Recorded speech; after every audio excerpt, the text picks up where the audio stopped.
يا سعود عسى داركم عمها السيل، عقب البروق اللي تكاشف جهتها. عطني جميع أخبارها بالتفاصيل، عسى الرجوع التالية سيلتها. لعلها دايم تصب الهماليل على فروع جبالها ووديتها.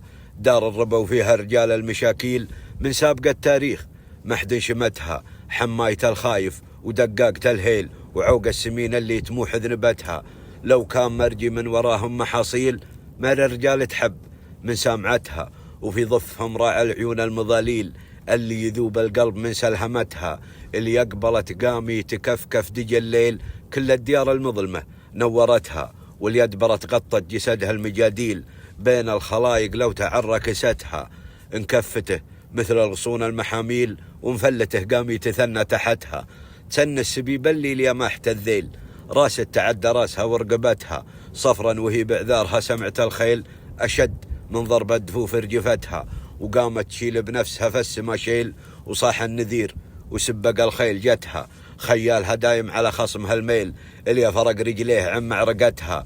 شيخ مضريها بنطح المقابيل، صوب الخلا بعنانها ما عفتها.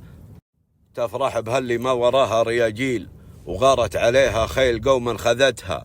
قوم تقفوا جلها والمخاليل، أقفوا على خلفاتها وجنبتها. وابطت فزوع مسحبين الشماليل، وجا من يرد البل على راعيتها.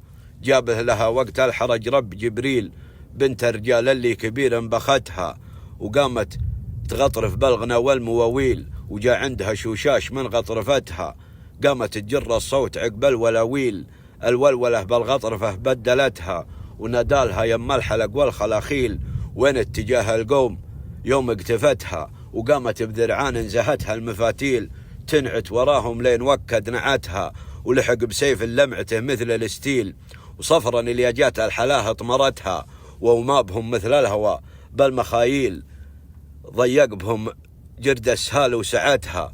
من راح ما عود ومن طاح ما شيل، قط ملح ذا راجت عليها غبرتها. فيما مضى وورتها ضرب تمثيل، لو كان دورات الزمن قد محتها.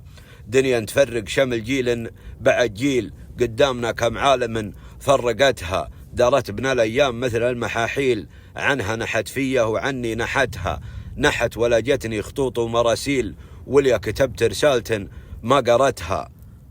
لكن قرار الحب ما فيه تعديل، لو عشت في الدنيا لآخر سنتها. يبقى على ما كان لو طال هالطيل، رمز بذاكرتي وفي ذاكرتها. هذا الضمير وقلت من عرض ما قيل، وخير من سرد العلوم ثمرتها.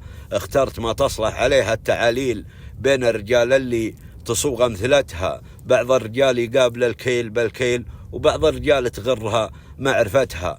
والناس فاللي ما تعرفه جهاهيل، ويبين غيظ قلوبها بلسنتها.